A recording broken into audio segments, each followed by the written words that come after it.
بسم اللہ الرحمن الرحیم۔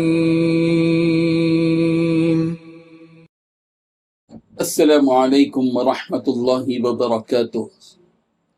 ان الحمد للہ نحمده ونستعینه ونستغفره ونستهدیه والصلاة والسلام على سید المرسلین محمد وآلہ وصحبہ اجمعین، اما بعد۔ حاضرین و ناظرین، یہ درس حدیث نمبر 158 ہے۔ روایت سماعت کے لیے ترجمے کے بعد تشریح کی جائے گی۔ بسم اللہ الرحمن الرحیم۔ عن جابر بن عبد اللہ رضی اللہ عنہما قال خرج علینا رسول اللہ صلی اللہ علیہ وسلم ونحن نقرأ القرآن وفينا الأعرابي والأعجمي فقال اقرأوا فكل حسن وسيجيء أقوام يقيمونه كما يقام القدح يتعجلونه ويتأجلونه، رواہ احمد والحاکم۔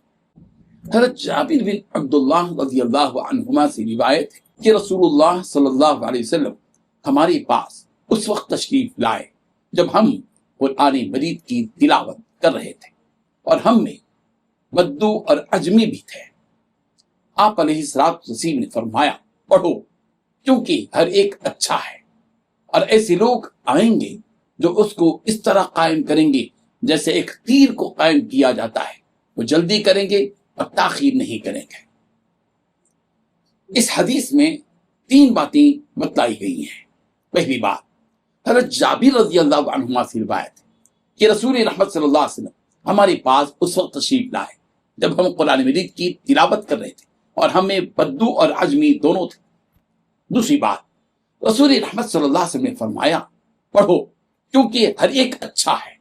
تیسری بات، اور ایسے لوگ آئیں گے جو اس قرآن مجید کو اس طرح قائم کریں گے جیسے ایک تیر کو قائم کیا جاتا ہے، وہ جلدی کریں گے اور تاخیر نہیں کریں گے۔ رب ذوالجلال ان احادیث کو صحیح معنی سمجھنے کی توفیق عطا فرمائے۔ آمین۔ وآخر دعوانا ان الحمد للہ رب العالمین۔